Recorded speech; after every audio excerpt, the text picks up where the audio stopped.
Okay, that's our Southern California Edison power source. I got a measured RMS of 5.16 volts, and here I put in 5.17.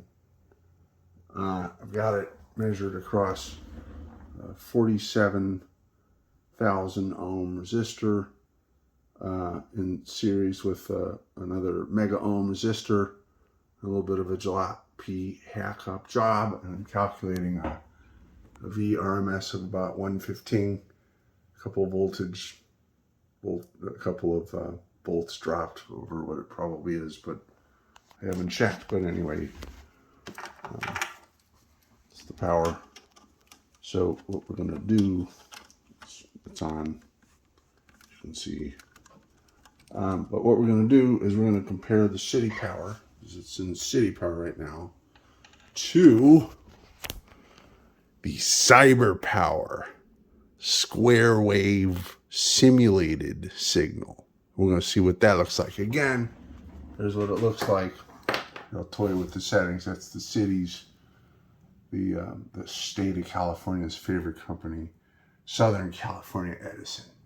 That's what it looks like. And let's see, we'll change the time, just shift it around here. Just shift that around. Too big. There's, around, and I'm going to leave it at this. Let's see what I'm going to leave it at. I think I'll leave it at 10 milliseconds sampling or horizontal scaling. I'll leave it at that. And let's let's do it this way. Let's look at it. We'll compare it at 2 volts. So it might be kind of rough, but that could just be how I'm measuring it. I don't know. But I will leave it at that. And then I will go and I will get the CyberPower and we'll compare.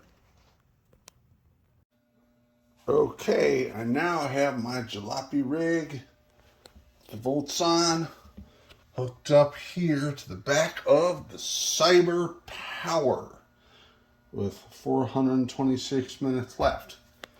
Unplugged, humming away, not plugged in. So it's running off the lithium battery. And let's see what that looks like. Oh, that looks kind of rough. That looks kind of rough compared to what we saw before. Look at that. That looks so rough. Oh, that looks so rough. That's a roughneck square wave summation simulator. That looks rough. That looks roughneck. Let's see what else we can get here. That looks rough. That ain't no sine wave. That's some rough stuff. Roughin'. It's still the 5.31. It's the right volts. So if I take the 5.31, I'm going to get, it's a little more. It's probably the full 120 volts, which it says it is. Of course, if I just go here, that'll tell me that I've got 120 volt output. And I'm sure that if I do my 120 times my R fract, so 5.3868 by 120, and that's about close to what I'm getting. 5.29 slight voltage drop across the whole jalopy. But the key here is that is rough.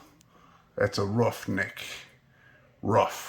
And no wonder the water heater didn't work. That's a roughneck. There, I changed the scale. You can see the square wave approximation of sinusoidal. That is approximate as all get up. Oh yeah. Okay, so why did I care about all that? Because this guy failed, and it's the tankless water heater, and it threw a number 71 error, which when you look that up has to do with the gas solenoids and gas valves. If you're not having a voltage fluctuation problem. And basically, when you look up NORITs, the first thing they ask anybody when they have error 71 is, do you have a battery pack? Or are you on solar power? and it wants a pure sine, a so-called pure sine wave, and it threw that error with this CyberPower. That's the model number, and you have now seen the actual difference in the waveform between our city power, which has never caused us a problem with this, and this thing when it's in battery mode, in which case it invariably throws the error 71. This was not able to be used on this battery pack. So anyway, I'm not sure you'd ever want to, but I have it in here for reasons that are reasonable, and but just know that this will not work for that guy right there. And if you want to get something to work for that, I think you have to get the true sine wave one, which we may go try next. And maybe I'll look at the waveform of that. Okay, have a good one. Oh, I should point out that for actual cyber applications, this is just fine. Has caused no failures. Any situation in which you're transforming your voltage down and then AC to DC, converting it to 5 volts or 10 or 15 or whatever for any, power sources for any digital devices, it has no problems. Your computer, it works for the, the digital, all services that we have, cable, TV, phone, internet. It's perfectly fine for anything like that. This just says cyber. So it's fine for anything in which you're transforming down to DC voltage, because everything gets smoothed out and that rough jaggedness all goes away. But if you do need something that does rely on a quality waveform of AC from a true sine wave source, it will, obviously, as you saw, that square wave was rough neck and it will fail.